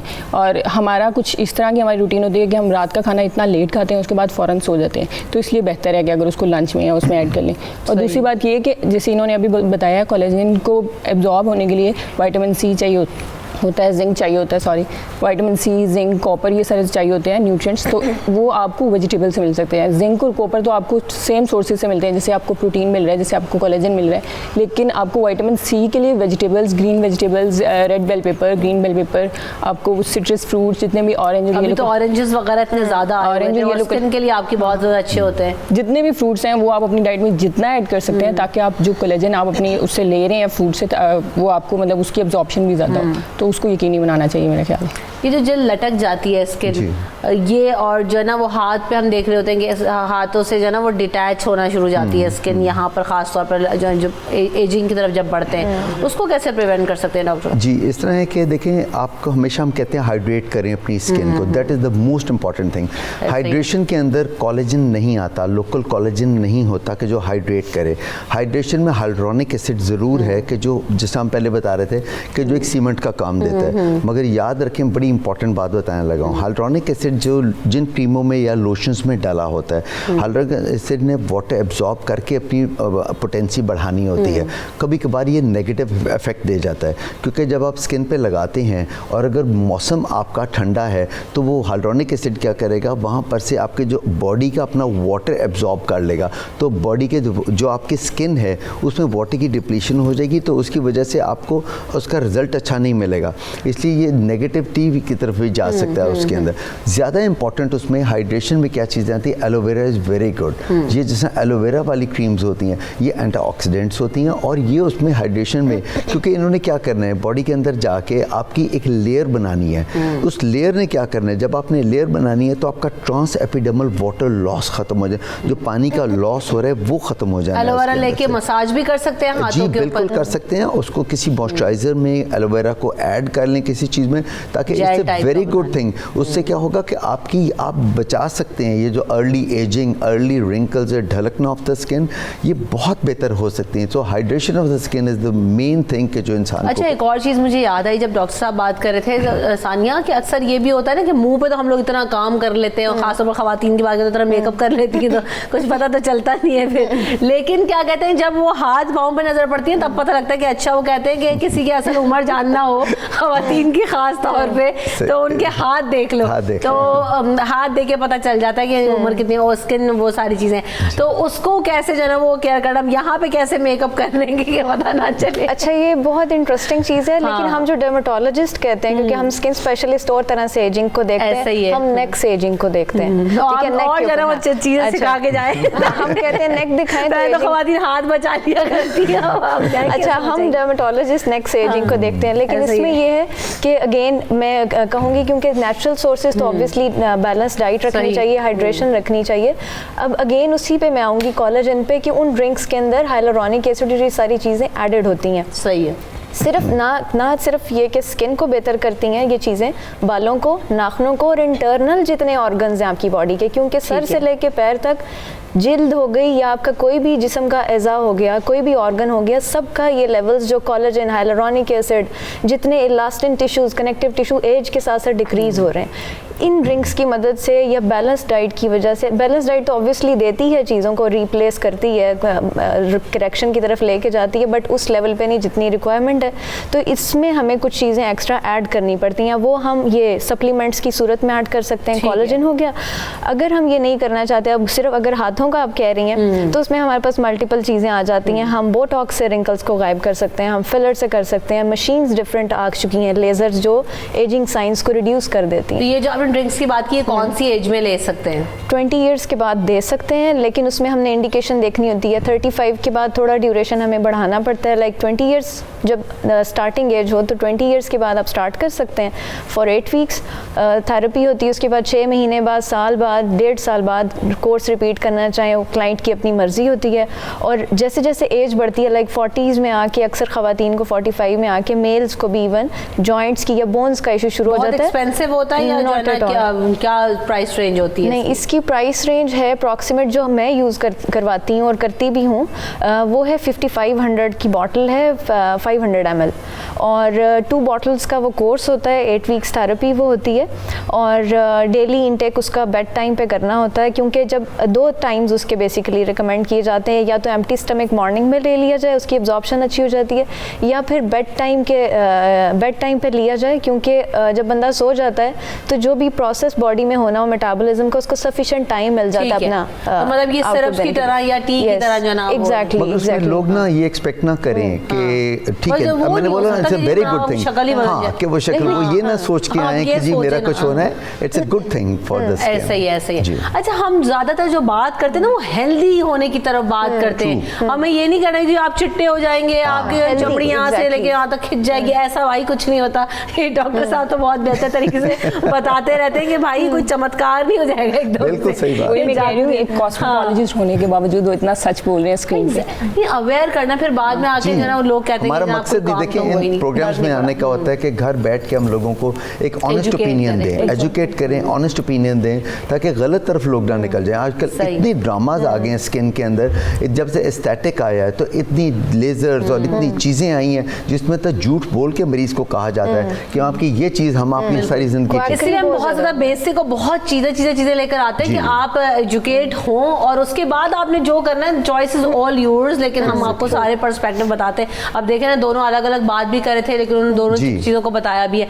अच्छा, so we are moving on कि जब हम जैसे कि अभी बात कर रही हैं सानिया कि 20s के बाद आपकी एजिंग शुरू होती है, और एजिंग से बाद बुढ़ापा नहीं है, जाहिर सी बात है कि आप एज कर रहे हो, बड़े हो रहे हो, तो आपको डाइट में खासे चेंजेस लाने की ज़रूरत पड़ सकती है। कि हम देखते हैं कि छोटे होते इतना ख्याल नहीं करते, या यंग एजेस में 20-30s तक तो ख्याल नहीं रखते, लेकिन कितना ख्याल रखना ज़रूरी है? जूसेस ऐड करें, क्या जो है ना वो आपको डाइट में ऐड करना चाहिए? जूसेस से मैं आपको ये बताना चाहूँगी कि जैसे अभी इन्होंने बताया कि 20s के बाद तो बहुत ज़रूरी है कि आप अपना हाइड्रेशन स्टेटस जो है वो मेंटेन रखें। आप अगर आपकी पानी की कमी हो जाती है, आपको मतलब उसकी वजह से आपकी स्किन पे रिंकल्स और ये लाइंस आना शुरू होती है, ड्राइनेस आपकी स्किन पे हो जाती है, तो उसकी वजह से आपकी इम्यूनिटी भी कम हो जाती है, और आप जो भी सन एक्सपोजर वगैरह करते हैं, ड्राइनेस है, अगर आपकी स्किन पे डस्ट वगैरह ज़्यादा बढ़ती है तो ये आपको ज़्यादा बेहतर बता सकते हैं।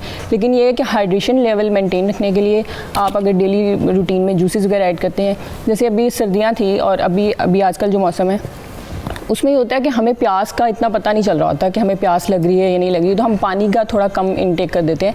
तो लेकिन यह है कि पानी कम कर दिया आपने, ठीक है, लेकिन आप इस तरह के फ्रूट्स वगैरह अपनी उसमें डाइट में ऐड करें कि आपको पानी भी मिलता रहे, फाइबर भी मिलता रहे, आपको विटामिन सी मिलता रहे। तो उसके लिए जैसे ऑरेंजेस हैं, जैसे ये ग्रेप फ्रूट्स हैं, ग्रेप फ्रूट बहुत एक अच्छा फ्रूट है जिसमें आपको फाइबर इनटेक भी बहुत ज़्यादा जा रही होती है, आपको वाटर भी जा रहा होता है, वाटर इनटेक भी आपकी वो कर रहा होता है। तो इसलिए अपनी डाइट में फ्रूट्स वगैरह का जितना इस्तेमाल कर सकते हैं, उसमें आपको जिंक मिल रहा होता है, विटामिन सी मिल रहा होता है, तो वो बहुत हेल्पफुल है आपकी स्किन को यूथफुल बनाने के लिए और फ्रेश बनाने के लिए। ऐसा ही है। तो बिल्कुल यहाँ पर हमने आपको बताया कि कोलेजन कितना ज़रूरी है, और साथ साथ आपकी स्किन जो है ना वो आपने कैसे अपना बेहतर कर सकती है, वो आपको ख्याल कैसे आप रख सकते हैं। साथ साथ ये सारी चीज़ें अपनी अपनी जगह दुरुस्त हैं। बहरहाल एजिंग की तरफ भी बढ़ना ही होता है इंसान ने, लेकिन जब आप अपनी डाइट हेल्दी रखते हैं ना, और जितना पैसा आप दूसरी चीज़ों के ऊपर लगाते हैं, आप अगर अपनी डाइट के ऊपर लगाएं वो चीज़, तो आपको बहुत सारे मसाइल तो आपके ऐसे ही हल हो जाएंगे, और आप यू लुक फ्रेश, आप जो है ना वो बेहतर तरीके से आपकी सेहत अच्छी रहती है। So thank you so much everyone for coming in this show. हमें यहाँ पर ब्रेक लेना है, ब्रेक के बाद हाजिर होंगे अपने अगले सेगमेंट में, हमारे साथ रहिएगा।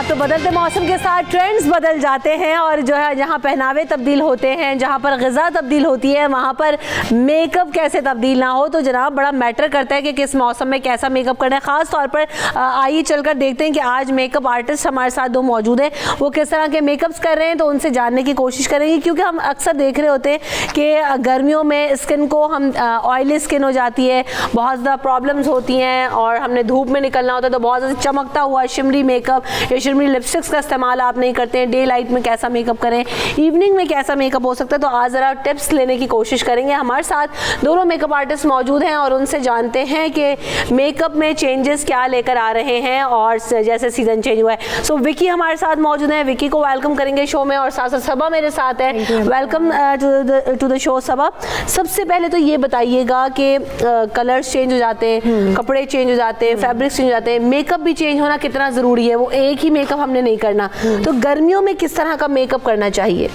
रमशा, ये तो डिपेंड करता है कि हम सबसे पहले तो बेस कैसी हो। एग्जैक्टली लेकिन डिपेंड करता है कि हम जा कहाँ रहे हैं। अगर हम एक ऑफिस जॉब कर रहे हैं तो हमारा मेकअप कैसा हो, अगर हम किसी पार्टी पे जा रहे हैं तो कैसा हो, वो दिन का फंक्शन है या वो इवनिंग फंक्शन है। सही है, इट्स ऑल डिपेंड। चले तो सबसे पहले अभी कौन सा आप मेकअप? अभी तो मैं इनका, क्योंकि समर्स आ रहा है तो हम ये चाह रहे थे कि जी बिल्कुल दिखाएं कि आप एक कैजुअल मेकअप कैसे करते हैं। कैसे कैजुअल मेकअप में सबसे पहले क्या बेस आपने बनाई है? रमशा, क्योंकि आगे समर्स है तो आपको स्वेटिंग का इशू होता है। ठीक है, हमने सबसे पहले अपने समर्स में बहुत केयर करनी है कि आपने क्लेंजिंग की और टोनिंग कर ली। ठीक है, स्किन की टोनिंग कर ली। अगर किसी को बहुत ज़्यादा स्वेटिंग होती है तो थोड़ी आइसिंग कर लें। सही है। उसके बाद हमने एक प्राइमर अप्लाई किया है और मैंने इनकी लाइट सी बेस करके मैंने कंटूरिंग पहले से ही फिनिश कर सही है, सही है। ठीक है, और कंटूरिंग के लिए मैंने, क्योंकि इनका फेस थोड़ा हैवी था, तो मैंने इनकी जो जॉ लाइन है मैंने उसको थोड़ा प्रोमिनेंट किया है। ठीक है, और ज़्यादा नहीं। अगर ये किसी इवेंट पे जाएंगी तो मैं इसको ज़्यादा डार्क करूँगी। ठीक है। अच्छा, बेस आपने कौन सी इस्तेमाल की? बीबी क्रीम यूज़ कर सकते हैं, लिक्विड या वाटर बेस? कौन सी बेस इस्तेमाल करें? ये भी दोबारा से डिपेंड करता है। जैसे इनके फेस पे दाने थे तो बीबी क्रीम से वो कवर नहीं होंगे। ओके,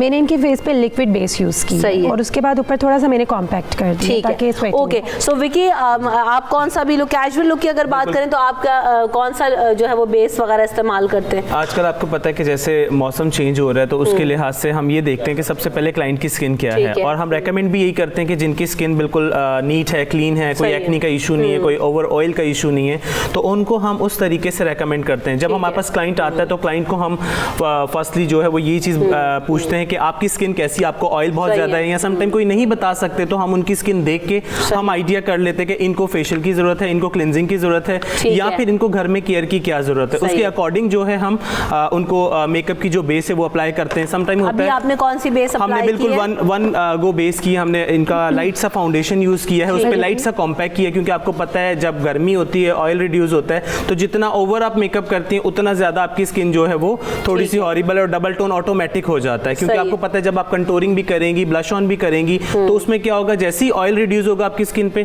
तो आपका मेकअप ज़्यादातर खवातीन गर्मियों में, क्योंकि ये कॉन्सेप्ट है कि बीबी क्रीम लगाओ तो वो बेस्ट होता है। उस पर डिपेंड करता है बीबी क्रीम की क्वालिटी क्या है, वो ब्रांडेड है या वो लोकल है, इसके ऊपर ज़्यादा डिपेंड करता है कि आप कौन सी ब्रांड की आप यूज़ कर रही हैं। सही है। तो अभी आप क्या ये लिक्विड लाइट से बिल्कुल कोई इस पे मैं कंटूरिंग वगैरह कुछ भी नहीं करूँगा। आपको पता है सनलाइट इतनी हार्श होती है कि अगर आप कोई कंटूरिंग या इस तरह की कोई आप चीज़ें करती हैं तो वो आपकी प्रोमिनेंट होती हैं। तो हम बिल्कुल लाइट टोन के ऊपर, लाइट शेड्स के ऊपर जो ब्लश ऑन इनका करेंगे, उसके बाद आई शेडोज जो हैं वो भी हम करेंगे कि कोई भी अगर लड़की है या ऑफिस में जा रही है, जॉब कर रही है, या उसका किसी भी चीज़ से लाइक आउटगोइंग का उसका काम है, घर से बाहर जाना है, तो वो डे में मेकअप बहुत ज़्यादा ना करें। ठीक है, तो हम बिल्कुल लाइट शेड्स पे रहते हुए काम करेंगे। सही है। तो आप बिल्कुल अभी ये ब्लशेस वगैरह करें। अच्छा, आप अपने अभी आईज की तरफ आ गई हैं। आईज में आप कौन सा लाइट सा कोई ये कलर दे रही हैं? रमशा, सबसे पहले मैंने इनकी जो सॉकेट लाइन है मैंने इसको, क्योंकि ये मेकअप हो रहा है सिर्फ ये कि जैसे बच्ची जॉब कर रही है, ठीक है, तो हमने इसको कैजुअल एग्जैक्टली, तो हमने ये बिल्कुल इनकी जो सॉकेट लाइन है उसको मैंने ब्राउन और हल्के से पिंक के साथ मैंने उसको प्रोमिनेंट किया। और उसके बाद मैंने एक शिमर, आजकल बहुत ज़्यादा इन है, तो मैंने शिमर इनके अभी मिड में दिया, लेकिन अभी मैं इसको और मज़ीद डन करूँगी। अच्छा, ये बिल्कुल लाइट सा है, ये बिल्कुल ब्लेंड हो जाता है। आप अगर आई के ऊपर देखें तो आपको पता भी नहीं चलेगा कि ये शिमर बहुत ज़्यादा शिमरी शेड है, भी हो जाएगी और पता भी नहीं लगेगा, पता भी नहीं चलेगा। ठीक है। अच्छा, लाइनर जो है वो दे सकते हैं डे लुक में भी और इवनिंग में भी? बिल्कुल दे सकते हैं। इवनिंग में हम ज़रा ज़्यादा उसको थिक कर देते हैं, वो ज़्यादा प्रोमिनेंट हो जाते हैं, और डे में हम उसको थोड़ा स्मच कर देंगे। सही है। तो अभी मैं आपको करके दिखा दूँ। ठीक है। अच्छा, किन कलर्स का ज़्यादा आप इस्तेमाल करते हैं गर्मियों के अंदर आइज़ के ऊपर और बाकी चीज़ों में? आपके पास ऑप्शन होता है कि बिल्कुल न्यूड शेड्स जो होते हैं वो आप यूज़ कर सकती हैं। समटाइम हम पिंक का यूज़ ज़्यादा करते हैं, पीच का ज़्यादा करते हैं, अदरवाइज जो है हम गोल्ड का भी यूज़ कर लेते हैं वन शेडो, लेकिन बहुत ज़्यादा हम ग्लिटर नहीं डालते हैं। समटाइम आपको पता है डे में हम ग्लिटर का यूज़ नहीं करते हैं, वो आपको जब सनलाइट पड़ती है तो बिल्कुल अलग सी आंखें जो है वो आपकी लश्कारें मार रही होती हैं, तो वो थोड़ा सा ऑकवर्ड सा जा रहा होता है। ऐसा ही है। तो हम बड़े लाइटर से शेड्स जो हैं वो यूज़ करेंगे, लाइक आप कॉपर कर सकती हैं, ब्राउन के जो है वो शेड्स यूज़ कर सकती हैं। हम इनको इजीली फिंगर के साथ ही आप नॉर्मली जो है टैप करके, जितनी अच्छी ब्लेंडिंग जी फिंगर से होती है मेकअप की, वो किसी ब्रश से नहीं होती है, वो देसी तरीके से आप ब्लेंड करें और बड़ा अच्छा हो जाना वो, क्योंकि जो स्किन के पोर्स होते हैं वहां तक आई के जो है उसमें ब्लेंड अच्छे तरीके से हो जाता है। वरना क्या होता है, पाउडरी लुक जो होता है वो गिर रहा होता है। कुछ मैं खुद भी जो है ना वो ऐसे हाथ से जो है ना वो फिंगर के साथ जो आप ब्लेंड कर लें तो वो ज्यादा अच्छा हो जाता है। अब देखें हल्का सा मैंने शेड किया एक आंख के ऊपर, वो देखें ब्लेंडिंग अच्छा वो बिल्कुल न्यूड सा, बिल्कुल लाइट सा उसके अंदर जो है ना वो ग्लिटरी सा। अगर आपको थोड़ा सा करना है तो आप आई बॉल पे थोड़ा सा इसका, ठीक है, ताकि वो आपका डे में भी जो है वो ज़्यादा, आइज़ खोलो, ये देखें दोनों में नेचुरल सा एक, इनकी आइज़ थोड़ी सी पफी हैं तो हम ज़्यादा लाइट शेड यूज़ नहीं करेंगे, उससे क्या होगा आपकी आंख दब जाएगी। जितना ब्राउन्स पे या हम कॉपर पे या गोल्ड पे करेंगे तो आंख प्रोमिनेंट होगी। सही है, ठीक है। अच्छा अक्सर ज़्यादातर ख़वातीन गलतियाँ क्या कर रही होती हैं ये अपने डे मेकअप्स के अंदर गर्मियों में? रमशा ये गलती कर रही होती हैं कि बहुत ब्राइट कलर यूज़ कर रही होती हैं। वो नहीं देखती कि उनकी स्किन टोन क्या है, उन्होंने पहना क्या हो गया, और वो बहुत पटाखे किस्म के कलर अपने फेस पे और चीक्स पे लगा लेती हैं। तो वो टैली नहीं कर रहे होते उनके कपड़ों और उनकी पर्सनैलिटी के साथ। तो एक तो उस चीज़ का बहुत ज़्यादा ख्याल रखें, और सेकेंड ये कि जितना आप डे मेकअप में lighter colours brown, peach, pink को आप कैरी करेंगे उतना ही बेहतर है। अभी देखें कितना अच्छा सा स्मज हो रहा है लाइनर, और पता भी नहीं चल रहा है कि वो लाइनर बहुत ज़्यादा लगा हुआ है, और आपकी जो है ना आई को डेफिनेशन भी मिल रही है उससे। क्योंकि रमशा मैंने ना केक लाइनर पे ज़्यादा पानी नहीं, वाटर नहीं यूज़ किया, मैं उसको ड्राई ही अप्लाई कर रही हूँ ताकि मुझे स्मच करने में बहुत मेहनत ना करनी पड़े। मैं उसी लाइनर ब्रश के साथ ही उसे स्मच कर रही हूँ। अच्छा सही, तो बड़ा कोई गीला कर लेते हैं ना हम लोग लाइनर को। हम इसी को अगर वेट करके यूज़ करेंगे तो एकदम से वो फाइन, बहुत फाइन और प्रोमिनेंट एक लाइनर लग जाएगा, तो वो मैं नहीं कर रही। खोलें, तो देख रहे हैं आपके बिल्कुल ड्राई सा लाइनर इस वक्त लग रहा है, तो बहुत फाइन लाइन लगा रही है सबा जी। स्मज हुआ हो, बिल्कुल एक मिक्स सा हुआ हो कि हल्की सी आपने ब्लैक की ब्लेंडिंग की है। आई बड़ी भी लगती है आपकी और प्रोमिनेंट भी हो जाती है, और नेचुरल बिल्कुल ये आपको जो है ना वो टेक्सचर दे रहा होता है। अच्छा जी, तो और आप अभी लाइनर किस तरह का दे रहे हैं? बिल्कुल ब्लेंडेड लाइनर देखिए दोनों आईज में, कि हमने सिर्फ इसको इस तरह अप्लाई करना है कि कोई चीज़ भी ना हो, सिर्फ इसको ब्लेंडिंग के साथ अप्लाई करना, वन लाइन नहीं करनी हमने। हम इसको अगर साथ में देखें, एक तरीका होता है कि हम ये पकड़ के बिल्कुल स्ट्रेट ले जाते हैं, लेकिन अब हम जो करेंगे, हम ये देखिए, ये साथ साथ ब्लेंडिंग भी होती जाएगी थोड़ा सा, ये ताकि देखने वालों को भी पता चले कि हम किस तरीके से, ये देखिए हम स्टेप बाय स्टेप करके इसको साथ साथ ब्लेंड भी करते जा रहे हैं।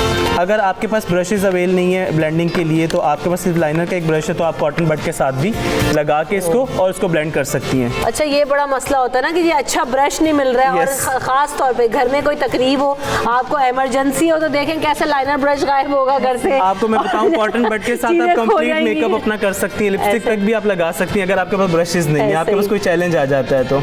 ऐसे ही तो देखें ना कि ये सारे चैलेंजेस आते हैं जब घर में कोई तकरीब हो ना, तो फिर देखें आपका मेकअप, आपकी ज्वेलरी कैसे घर से गायब हो जाएगी। तो आपको हर तरह के जो है ना वो चैलेंज पे तैयार है। कोई भी एक ब्लेंडिंग ब्रश लेके उसको हमने ब्लेंड कर देना है। थोड़ा सा टेक लो, सही है। ये देखिए, इसको इसी के अंदर ही हमने ब्लेंड करना है, बिकॉज हम जब मस्कारा करेंगे तो हमारी ठीक है आईलैश और आईलिड जो है वो प्रोमिनेंट होगी। सही है।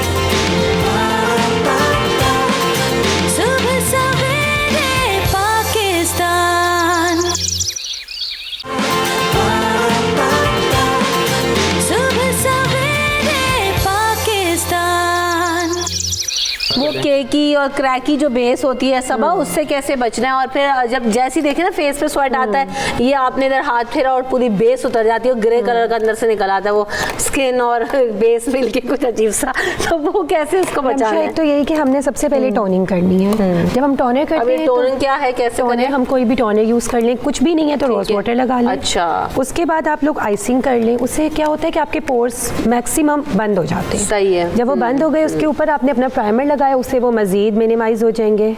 ठीक है, उसके ऊपर हमने अपनी बेस कर ली। लाइट हमने प्राइमर कौन सा, उसमें कौन सी चीज़ का या किस चीज़ का कंटेंट ज़्यादा हो, वाटर एलिमेंट ज़्यादा हो या क्या हो? डिपेंड करता है ना आपकी स्किन कैसी है। अच्छा। अगर जैसे आजकल मार्केट में वो भी प्राइमर्स अवेलेबल है जो कि पोर्स मिनिमाइजर्स हैं कि आपके पोर बहुत ओपन है तो जी आप वो वाला सेलेक्ट कर लो। बिल्कुल। स्किन बहुत ज़्यादा पैची है, बहुत ड्राई है आपकी, जैसे कुछ लोगों की इवन गर्मियों में भी होती है, तो ये आपने जाना है, उसको स्टडी करना है, उसको पढ़ना है कि जी ये मेरी स्किन टाइप को कौन सा सूट कर रहा है। सही सही। एक कॉलर हमारे साथ है, आमना। अस्सलाम वालेकुम आमना। वालेकुम अस्सलाम। रमशा कैसी हैं आप? अल्हम्दुलिल्लाह बिल्कुल ठीक। क्या सवाल करना चाहती हैं आमना? रमशा, मैंने इनसे ये क्वेश्चन करना था कि जो वर्किंग वुमन होती है, एक तो वो बहुत ज्यादा मेकअप कैरी नहीं कर सकती, बेसिक कौन कौन सी चीजें हों, 1 2 3 फौरन से किया और ऑफिस चले गए। चले 1 2 3, क्या बड़ा जबरदस्त क्वेश्चन है आमना। आप जो है ना मुझसे बात कीजिएगा, मैं आपको टिप्स दूंगी। अच्छा बताइए जी, 1 2 3 टिप्स बताइए। तो सही। अच्छा 1 2 3 टिप्स में ये है कि एक बेस्ट बेस जो कि इनको सूट करती हो, ठीक है, एक प्राइमर बहुत अच्छा, और एक लिपस्टिक और ब्राउन कलर की पैलेट। ब्राउन कलर का लिपस्टिक पैलेट हो, एक आई पैलेट आपका ब्राउन जिसमें ज्यादा आपके जो न्यूड से और इस तरह के शेड्स हो, पिंक हो और ब्राउन्स हो, उससे आप पूरा आपका समर निकल जाएगा। ठीक है, जबरदस्त। ये आपका 1 2 और 3 आपकी टिप्स हो गई। आप उसमें और जो भी एडिशन करते जाएंगे तो वो सही। और विकी? अच्छा, इन्होंने 3 चीज़ें पूछी 1 2 3, तो मैं सजेस्ट करूंगा एक अच्छा सा इनका कोई बेस हो, इसके अलावा एक इनके पास लिपस्टिक अच्छा सा शेड हो, ठीक है, इसके अलावा इनके पास एक किट ऐसी हो जिसमें इनका लाइक मैं एक शो कर देता हूँ कि जिसमें इनके सारे शेड हों। फिंगर के साथ ये जो भी शेड करना चाहें तो ये इजीली उसको कर सकती हैं। लाइक ये देखिए इसके कलर्स देखिए आप। तो मतलब इस तरह के कलर्स भी आप ले सकती हैं, इसमें से जो कलर्स भी आप फिंगर पे भी यूज कर सकती हैं। ब्राउन्स में कह रही हैं, मेरे ख्याल से ये भी अगर इनका है तो ये भी, इसमें भी बड़े अच्छे दोनों के पास कलर्स हैं। ये देखें, तो ये कलर्स भी आप इस्तेमाल कर सकते हैं, और ये कोई एक ब्रांड में नहीं, ये आपको मुख्तलिफ चीज़ों में मिल जाते हैं। और मैं आपको बताऊँ कि ज़रूरी नहीं कि बहुत ज़्यादा जो है ना वो आपको एक्सपेंसिव ही मिले। बहुत सारी चीज़ें ऐसी होती हैं बहुत कोई इतनी महंगी नहीं होती लेकिन बहुत अच्छा टेक्सचर और इफेक्ट दे रही होती है ना सब। लेकिन हम अगर हम अपने फेस पे स्पेंड करते हैं, हम अच्छी ब्रांडेड चीज़ें लेते हैं तो साइड इफ़ेक्ट्स नहीं आते। जैसे अगर आप एक अच्छी ब्रांड की लिपस्टिक यूज़ करते हैं तो आपके लिप्स डार्क नहीं होते। अच्छा जी, बिल्कुल। इन चीज़ों का इफेक्ट तो है, लेकिन फिर आपकी पॉकेट पे डिपेंड करता है कि आपने कितना स्पेंड करना है। सही। तो अब ये आप किस कलर का जो है ना वो कर रहे हैं? इनको ब्लशर लाइट शेड है और दिखाएं जरा किस तरह का। बिल्कुल लाइट है, इसको आप यूज कर सकती हैं। बिल्कुल लाइट ब्लश ऑन भी होना चाहिए जो स्किन के साथ ही ब्लेंड। वो दिखा देते। ओके जी, ठीक है, आप लोग फोकस कीजिए और इसको आप इजीली जो है देखें, बिल्कुल ब्लेंडेड लुक है, कोई लाइंस नहीं है, कोई चीक्स के ऊपर लालियां नहीं है। हाँ, वो अक्सर लोग करते हैं, यहाँ जी गोल गोल रखा होता है ब्लशर और इधर लाइनें आ रही होती हैं, तो उससे जरा परहेज किया करें। थोड़ा सा ऑकवर्ड सा लगता है। वही बात आ जाती है कि डे में जब आप कर रही हैं तो डे के अकॉर्डिंग ही आप मेकअप कीजिए। सही। अच्छा, अगर आपकी आंख जो है वो छोटी है तो हम सजेस्ट करते हैं कि आप आंख के अंदर कोई भी लाइट शेड या वाइटो कर लें या लाइट पिंक शेड जो होता है वो आप कर लें। अगर वो भी नहीं करना तो आप कुछ भी ना करें आंख में। अच्छा। आपने अगर अपर लाइनर लगाया है या लोअर लाइनर लगाया तो फिर आंख के अंदर कुछ भी ना आप लगाएं, उससे आपकी आंख प्रोमिनेंट रहेगी। अगर आपकी आंख बहुत गोल है या फिर बहुत बड़ी आंख है तो आप उसमें काजल लगा लें, तो वो आपका जो है वो आंख को लेवल को कवर करके बैलेंस कर देता है। सही, ठीक है।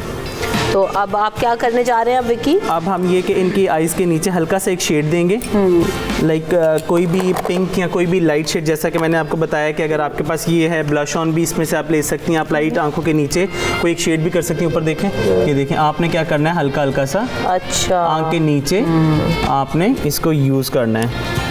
और एक और चीज़ मैं ये कहूँगी कि जो ज़्यादातर कैजुअली जो बच्चियाँ यूनिवर्सिटी जाती हैं या जो वर्किंग वुमेन हैं, लेडीज़ हैं, लड़कियाँ हैं, वो बहुत ज़्यादा ना रोज़ाना एक्सपेरिमेंट ना किया करें कि आज जी मैं ऐसा लुक बना लूँ और वो करना, क्योंकि अगर आपने कैजुअली निकलना है, गर्मी है, चैलेंजेस है, तो थोड़ा सा ना एक लुक रखें और बस उसको 5 मिनट में करें और निकल जाएँ। राशिद हमारे साथ कॉलर मौजूद है। अस्सलाम वालेकुम। जी वालेकुम अस्सलाम। क्या पूछना चाहेंगे? बहुत अच्छी टिप्स दे रही हैं आप। मैंने ये पूछना था कि मेरी बेगम अगर घर पे कभी मेरे लिए तैयार हो भी जाए तो जब वो किचन में जाती है तो अच्छी भली होती है, जब बाहर आती है तो मैं पहचान नहीं सकता। कोई राशिद तो जब तैयार हो जाती है तो भाई उनको जो है ना कहीं घुमाने ही ले जाया करे, क्यों उनको आप किचन में भेज के कहते हैं आप हांडी बना के लाओ। अच्छा जी, नहीं वैसे बड़ा हाँ कि अपने शौहर के लिए भी कि तैयार हो जाए। नहीं नहीं, आपका सवाल बिल्कुल जो है ना वो वैलिड है, मैं तो आपसे ऐसी मजाक करी हूँ। अच्छा सब अक्सर होता ही है कि अब क्या करें ना कि ज़्यादातर शौहर कंप्लेन करते हैं कि तुम घर में तो तैयार होती नहीं, बाहर जाना तो तुम्हें तैयार होना है। तो घर में अगर आपने मेकअप करना है और किचन का काम भी करना है सो कैसे होगा आप ये? देखिए अब आगे आगे तो बहुत गर्मी है और जाहिर सी बात है कि मेकअप तो मेल्ट होता है और स्वेटिंग होती है, लेकिन ये है हाँ कि जैसे हमने ऑलरेडी हम जितने टिप्स दे चुके हैं कि आप आइसिंग कर लें, आप ज़्यादा उस टाइम आप लिक्विड बेस ना करें, आप कोशिश करें कि आप पाउडर करना शुरू कर दें। बहुत अच्छे 2-in-1 पाउडर्स अवेलेबल हैं जो आपकी अगर फैलेगी भी नहीं, अगर आप वेट करके उन्हें अप्लाई करते हैं तो वो बेस हो जाती है, अगर आप उन्हें ड्राई फॉर्म में करते हैं तो वो पाउडर हो जाता है। तो अगर आपकी स्किन, पहली बात फिर रमशा वही बात हो जाएगी कि सबसे पहले तो आप अपनी स्किन को नीट रखें। जब आपकी स्किन ही नीट होगी तो बहुत ज़्यादा आपको मेकअप की लेयरिंग की ज़रूरत नहीं। और अगर आपकी वाकई स्किन नीट हो, हेल्दी हो, तो आप देखें ना हल्का सा यहाँ पे चीक्स पे आपने ब्लशर लगाया, अच्छी फ्रेश आपने लिपस्टिक लगा ली ना, तो आप उससे भी घर में तैयार लगेंगे। अब आपके जो है ना वो हस्बैंड को तो नहीं पता कि तुमने कितना मस्कारा लगाया हुआ है, कितनी बेस, तो थोड़ा सा ट्रिकी आपको होना पड़ता है। क्यों विकी, आप क्या बताएंगे कैसे हो सकता है? यही होता है कि हम लिक्विड का यूज ना करें। जब हम किचन में काम कर रहे हैं तो हम ड्राई बेस का या वाटर बेस का भी यूज कर सकते हैं, क्योंकि अगर हमें स्वेटिंग होगी तो वाटर बेस जो है वो आपको पता है कि वो कवर अप कर जाती है। लेकिन अगर हम कोई मॉइस्चराइजर या कोई ओवर हम कोई चीज यूज करते हैं, लिक्विड वगैरह या कोई स्टिक्स वगैरह जो बहुत आम है, आपको पता है स्टिक्स पकड़ती हैं, वो कॉमन हो चुका है, तो वो हम यूज ना करें। हम ड्राई बेसिस का यूज ज्यादा करें अगर हमें किचन का काम भी करना है। सही। और लाइट रखें अपना मेकअप, जितना लाइट होगा उतना जो है ना वो अच्छा आपका इफेक्ट भी आएगा और वो स्टे करता है। जितना थोपताबी मुंह पे होती है वो स्टे नहीं करती। समझते हैं कि बहुत मोटी थिक बेस बना लेंगे तो आप देखो 8 घंटे कहीं टस से मस नहीं होगी। हमेशा देखें कि आपकी आइज का मेकअप डिस्टर्ब नहीं होता, आपका लिप कलर डिस्टर्ब नहीं होता, आपकी डिस्टर्ब होती है सिर्फ आपकी बेस। आपने उसको लाइट रखना है, ज़्यादा से ज़्यादा पानी पिए कि आपकी स्किन हाइड्रेटेड ही रहे। अच्छा, लिप कलर्स जो है ना वो गर्मियों में कौन से इस्तेमाल हो सकते हैं? विकी आप कौन से कलर्स रेकमेंड करते हैं? पीच करूंगा, पिंक करूंगा, इसके अलावा मैं कोई रेकमेंड नहीं करता। पीच की पीच की सीरीज पे रहे, प्लम कलर्स पे रहे तो वो ज्यादा सही रहता है। जितना आप रेडिश पे, जितना आप डार्क पिंकिश पे जाएंगे तो आई डोंट थिंक न्यूड्स में भी आप जा सकते हैं, brown, light brown, light nudes में। मैंने वही कहा कि बेबी पिंक्स की जो टोन होती है उसी में आप रहे। ब्राउन की, लाइट ब्राउन की टोन है उसमें आप रह सकती हैं, जो पीची ब्राउन होता है, तो आप उस पे अच्छा, गर्मियों में ग्लॉसी लिप्स ज्यादा अच्छे लगते हैं या मैट आपको रखें? मैट रेकमेंड करूंगा। पर्सनल ओपिनियन जो मेरा होगा, मैं मैट की तरफ। अच्छा, आप मैट। और सबा आप मैट रेकमेंड करती हैं या शिमर्स में? देखिए मौसम के हिसाब से तो मैट ही अच्छा लगता है, क्योंकि हर तरफ लोगों को पसीना आ रहा है और आपने लिप्स भी अपने ग्लॉसी बना लिए या अल्लाह तो वो कंपैरिजन ठीक नहीं लगेगा वो एक दूसरे के साथ कंपैटिबल नहीं लगते। कि तो आपकी स्किन पे भी स्वेटिंग हो रही है, आपने अपने लिप्स को भी ग्लॉसी कर लिया, ठीक है। इवन हमारी जो बेस भी हो ना, जैसे आजकल बहुत ज़्यादा हमने शाइनी बेस हमारी इन हुई हुई है जी, तो वो भी मैं गर्मियों में बहुत रिकमेंड नहीं करूँगी। Glowy, exactly.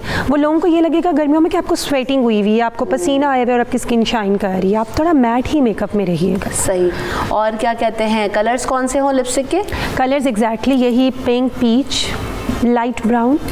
जैसे अभी सबा ने खुद भी लगाया हुआ है तो वो बड़ा अच्छा और रोजी के क्या कलर है ये? कलर कौन सा रमशा अपनी पूरी आउटलाइन बहुत लाइट ब्राउन से देकर बिल्कुल सेंटर में मैंने हल्का सा पीच कलर मैंने इनकी। जरा अपने लिपस्टिक जो है ना वो इनकी दिखाएं, इनका फेस क्लोज करें कि ये कलर्स बड़े अच्छे लगते हैं और इसका फ्रेश देखें कितनी फील दे रहे हैं, कितनी प्यारी लग रही है सब आप। क्या सही। तो ये जो है ना, मेरा तो कोई लिप कलर भी नहीं दिखा रहा, मेरे देखो कितना अच्छा लगा है। ओके, तो अब इनका भी कुछ सिमिलर, एक तो बड़े टॉप बड़ा प्यारा पहन कर आई है, क्या नाम है आपका? नूरुलैन। नूरुलैन का टॉप भी जो है ना वो बड़ा प्यारा है और उसके साथ जा रहा है ये पूरा जो मेकअप है ना, तो लग नहीं रहा है कि इतनी मेहनत से आपने इतना ज़्यादा किया, बिल्कुल नेचुरल सी ही लुक आ रही है सबा। अच्छा, बालों का भी बता दें, बालों में भी पसीना आता है, गर्मी लग रही थी, मेरा तो दिल चाहता है सिर्फ जूड़ा बना रहा है गर्मी में। इसमें यही होता है कि आप फ्रंट से बहुत अच्छे ट्विस्टर्स कर सकती हैं, बहुत अच्छी ब्रेड्स बना सकती हैं, इसके अलावा बैक पे जूड़ास जो है वो बना सकती हैं, ताकि आपका पहली बात तो मैं चाहूंगी कि सारे जो ना हेयर स्टाइल्स आप बाद में रेकमेंड करें? पहले ये बताएं कि ज़रूरी नहीं है कि अगर गर्मी है और कहीं जाना है तो अपनी जुल्फें बिखेर के जाना है। यस, ये जो है ना वो बताएं खवातीन उसमें फिर ये होता है कि आप जब पसीना आपको आ रहा होता है तो ठीक है। आपके सारे बाल हवा में आप चली गई, या सम टाइम खवातीन बाइक्स पे बैठी हुई होती हैं तो वो सारे पसीने से पूरे मुंह पे बाल चिपक जाते हैं। तो कोशिश करें, अगर आप ट्रैवल कर रही हैं या आप गर्मी वाली जगह पे जा रही हैं, फैंस के आगे आपको पता है कि एसी भी काम करना छोड़ जाता है, इतनी हमारी जो गर्मी की शिद्दत है वो बढ़ जाती है। तो कोशिश करें अपने आप हाई टेल्स कर लें स्ट्रेट करवा के, आप इसके अलावा ट्विस्टर्स करवा लें। तो आज तो हमने क्योंकि मेकअप पे बात करनी, फिर दोबारा जरा करेंगे, वक्त भी खत्म हो गया, तो जरा कुछ हेयर स्टाइल्स पे भी बात करेंगे, गर्मियों में कौन से हम स्टाइल्स बना सकते हैं। खुदारा जो है ना वो अपने स्किन का ख्याल खुद रखें, हेल्दी डाइट लें, अच्छे तरीके से आप उसको हाइड्रेट रखें, तो आपका मेकअप जो है वो स्टे भी करेगा। और कम मेकअप करें, बिल्कुल कम कम चीज़ें लगाएं ताकि वो गर्मी में अच्छी लगे। यहाँ पर प्रोग्राम का वक्त खत्म हो गया। अपना फीडबैक ज़रूर दीजिएगा और जो है ना वो हमें अपनी दुआओं में ज़रूर याद रखिएगा। आप दोनों का बहुत शुक्रिया। अल्लाह ने के बाद।